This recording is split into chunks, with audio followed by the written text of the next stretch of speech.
So the manufacturer of these lights designed them with the dimensions of 16 on center in mind. So this point to where this point would fall should measure 16 inches. And you can see that here,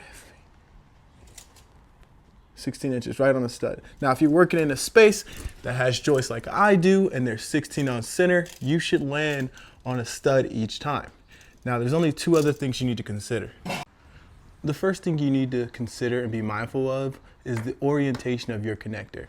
For the manufacturer of the lights that I bought, these connectors and the mounting point is only on one side of the connector. I've seen some that have them on all three sides, but for these, there's only one. So I need to be mindful about that when I'm deciding the orientation of my lights. If I was to rotate this, it will still connect appropriately and have my connector on this side of the lights, it would hit a joist, just like all the other ones.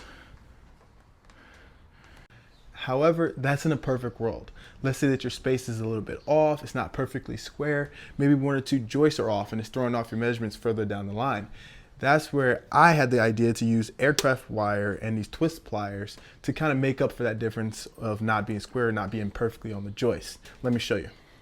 So right here's a perfect example. I wasn't gonna hit a stud, I'm falling a little bit short. So what I did was take the wire, aircraft wire, made a little twist so it can't come undone. Took one of the mounting screws that came in the kit, just threw it on the side of a stud, wrapped it around it, made it tight so that my lights don't sag or won't hang. The second thing to consider is if you're gonna use the flat mounting hardware that comes with the kit. Now these little brackets, you put a screw through them and they hold the lights on the back side. Let me show you. So as you're going through your install, you'll know where this is gonna land. Say I wanted it there, I'll mount it there just like that, and I'll fasten my light in. These just click right in on top of your light, and your screw will be going through the top into the joist.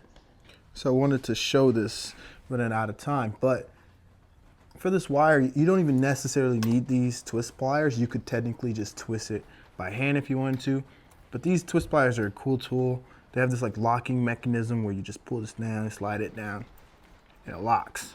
And it has this little ball here that you pull, which twist. So I'll just show you how to use them. Grab there, lock it, and as I pull this thing in the end, it just twists. And you get perfectly twisted wire each time. And then this other end, I just use a bolt, fasten it somewhere, and twist the wire around there, taking up all my slack. There's many different brands of this stainless steel lock wire. This is just the one I was using. Chris, a very good comment. I appreciate the support, very insightful, a lot of good things there. It allows me to make this video, so thank you, brother.